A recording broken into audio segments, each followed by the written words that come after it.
इस वीडियो में मैं आपको 5 ऐसी जानकारी देने वाला हूं जो आपको छत में सरिया बंधवाते समय हमेशा ध्यान रखनी है। अक्सर बहुत से लोग गलती कर देते हैं और ये पांचों की पांचों जानकारी आपको काफ़ी ज़्यादा हेल्प करेंगी। छत में सरिया बांधते समय एक सही तरीके से सरिया बांधना बहुत ज़्यादा ज़रूरी है।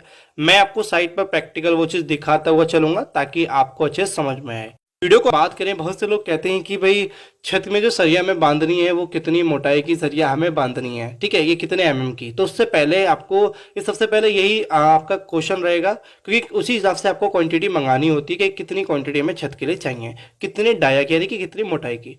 तो उससे पहले मैं आपको बता दूं कि छत में सरिया की मोटाई तय करते समय आपको ये पता होना बहुत ज़रूरी है कि आपकी छत की मोटाई क्या है। छत में सरिये की मोटाई अलग होती है और छत की मोटाई अलग होती है, ये आपको बहुत अच्छे से क्लियर, लेकिन उसी दोनों चीज़ पे डिपेंड होता है एक दूसरे की चीज़ें।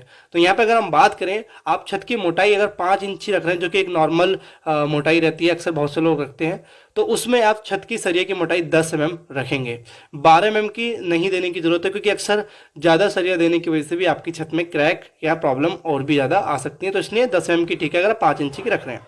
उसके बाद में आपको जो सबसे जरूरी पार्ट होता है स्लैब में, जो आज के समय में आपने देखा होगा, क्रैंक देने का। तो क्रैंक देखते हैं, आप देख रहे हैं यहाँ पे कि सरिये को बैंड किया जा रहा है, क्रैंक बार इसको बोलते हैं। ये क्रैंक देते समय आपको बहुत सी बातें ध्यान रखनी है, जैसे कि मैं आपको बताऊंगा। और बहुत से लोग इस चीज़ से इग्नोर करते हैं, इसको अपनी छत में नहीं देते। जैसे आप देख रहे हैं अल्टरनेट यहाँ पे इसको मोड़ा जा रहा है, एक सरिया छोड़ के एक सरिये में बैंड किया जा रहा है, आपको दिख रहा होगा। बट मैं आपको बता दूं कि ये देना जरूरी है, बहुत ज़्यादा जरूरी है। क्या जरूरी है, क्योंकि इसके पीछे कारण क्या, पहले मैं बता देता हूँ।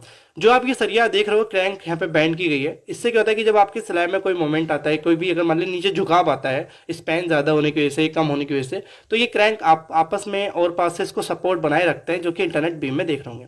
इसकी जो लेंथ आपको रखनी है ये ज़्यादा जरूरी है पता होना, क्योंकि ये L/4 के हिसाब से रखेंगे। L/4 का मतलब यह है कि यानी मान लीजिए 12 फीट की चौड़ाई है तो 4 फीट से डिवाइड कर देंगे, 4 से रखेंगे तो 3-3 फीट की आपको और पास रखनी है। कुछ लोग क्या करते हैं कि इस तरीके से वो क्रैंक नहीं देते, बट इस तरीके की जो आप कंडीशन देख रहे हैं ना, बस बीम ऐसे दे देते हैं, ठीक है, क्रॉस बीम। बट ये इसको इतना अच्छे से सपोर्ट नहीं कर पाता है, वो भी स्लैब में हिडन बीम देते हैं, ठीक है। हिडन बीम आप दे सकते हैं लेकिन इस तरीके से नहीं देंगे, वो तो कभी एक इमरजेंसी केस में आप दे सकते हैं। मेरे अकॉर्डिंग आपको क्रैंक देना जरूरी है, ये काफी हेल्प करता है, कोई भी भूकंप आता है उसको रोकने में। L/4 आप यूज कर सकते हैं, ज्यादा सरिया नहीं लगेगा। L/4 के हिसाब से मैंने आपको बता ही दिया है। आपका अगर स्पेस ज्यादा लंबा है तो वन वे स्लैब दे सकते हैं, अगर स्पेस चौड़ा है, चौकुटाई मतलब स्क्वायर, तो आप 2 वे स्लैब भी दे सकते हैं। अपने नेक्स्ट सवाल पे बढ़ते हैं, और वो सवाल है कि जो हमने सरिया दी, अभी आपने जो जो चीज़ जाननी थी वो तो जान ली, वो भी जरूरी थी। अब यहाँ पे बात करेंगे जो हम सरिया देना चाह रहे हैं और जितनी भी मोटाई की, तो उसकी जो दूरी है, स्पेसिंग हमें कितनी रखनी है, तो ये तो बहुत ज़्यादा जरूरी है। ऐसा भी नहीं कि स्पेसिंग आप बहुत ज़्यादा रख दें या स्पेसिंग आप बहुत कम रख दें। देखिए मान लीजिए सबसे पहले आपको बता दूं कि इसमें 2 सरिया डाली जाती हैं, एक बॉटम में होती है, एक टॉप में होती है, जिसको मेन बार बोलते हैं बॉटम वाली को, और टॉप वाली को डिस्ट्रीब्यूशन बार बोलते हैं। तो हमेशा ध्यान रखें कि टॉप वाली जो डाया रहेगी सरिया, उसकी आप स्पेसिंग जो है या तो बराबर रखें बॉटम वाली से, या थोड़ी ज़्यादा रखें। लेकिन ऐसा कंडीशन मत रखना कि नीचे वाली सरिया की स्पेसिंग ज़्यादा हो और ऊपर वाली की कम हो। तो नीचे वाले की स्पेसिंग अगर मान लीजिए 10 mm की सरिया आप दे रहे हैं, तो आप 4 से 6 इंची या 4 से 5 इंची मोटाई रखेंगे, और अगर डिस्ट्रीब्यूशन बार यानी टॉप बार, उसको 6 से 7 इंची रखेंगे। तो ये क्लियर हुआ। अभी मान लेते हैं जब छत में सरिया देते हैं तो ये आपको पता होता है, देखो कि कहीं ना कहीं जॉइंट भी आता है। ऐसा तो है नहीं कि आप पूरी पूरी सरिया आप कहीं ना कहीं बांध दें, कटिंग भी होती है। तो जो कटिंग होती है और जहाँ पे हम जॉइंट आता है यानी लैप करते हैं, उस केस में आपको ध्यान क्या रखना है। आप यहाँ पे एक गलती होती है, देख रहे हो कि दोनों साइड में यहाँ पे लैप हुआ है, दोनों जस्ट बराबर बराबर में कर दिया है। आपको कभी भी बराबर में फेस में नहीं करना है। अब मान लीजिए जहाँ पे ये बराबर की सरिया मतलब अपोजिट साइड में आप देखेंगे, दाएं और बाएं दोनों ही फेस में सरिया की लैप किया गया है।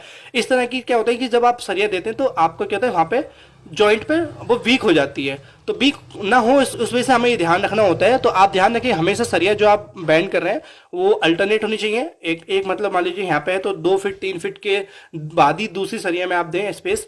और इसको जो सरिया एक के ऊपर एक सरिया लैप करते हैं, उसका ध्यान रखें कि वो 50D हमारी होनी चाहिए। 50D मतलब कह सकते हैं कि सरिया का 50 गुना। अगर आप सरिया का 50 गुना देके सरिया को बैंड करते हैं तो मेरे हिसाब से वो काफ़ी बेस्ट है। और कभी भी आपस के आसपास एक फेस पे, सिंगल फेस पे आप ना दें, अल्टरनेट दें। यानी कि अगर मान लीजिए एक यहाँ पे है तो एक आगे पीछे, तो ये आपको ध्यान रखना ही रखना है। और जहाँ पे क्रैंक आप करिए वहाँ पे आप ना दें, जॉइंट थोड़ा बचें कि वहाँ पे आप ना दें, क्योंकि वहाँ पे आपको हमेशा स्ट्रॉन्ग फेस लेके चलना होता है। वहाँ पे कोई भी अगर नेगेटिव आप ऐसा कुछ रखते हैं तो वहाँ पे प्रॉब्लम आ सकती है। है। क्रैंक की जो मोटाई होती है, मतलब हाइट जो होती है, वो डिपेंड करता है कि सरिये की मोटाई, छत की मोटाई आप क्या रख रहे हैं, उस हिसाब से 1 इंची नीचे और 1 इंची ऊपर कवर छोड़ना पड़ता है। तो मैं उम्मीद करूंगा कि मैंने अभी तक आपको जो वीडियो में ये 5 जानकारी दी है, सरिया बांधते समय हमेशा ध्यान रखना है, आप अब कभी भी किसी भी लेबर पे डिपेंड ना रहें, क्योंकि वो अपने हिसाब से बांध के चले जाते हैं। और से thank you for watching video, मिलते हैं अपनी नेक्स्ट वीडियो में।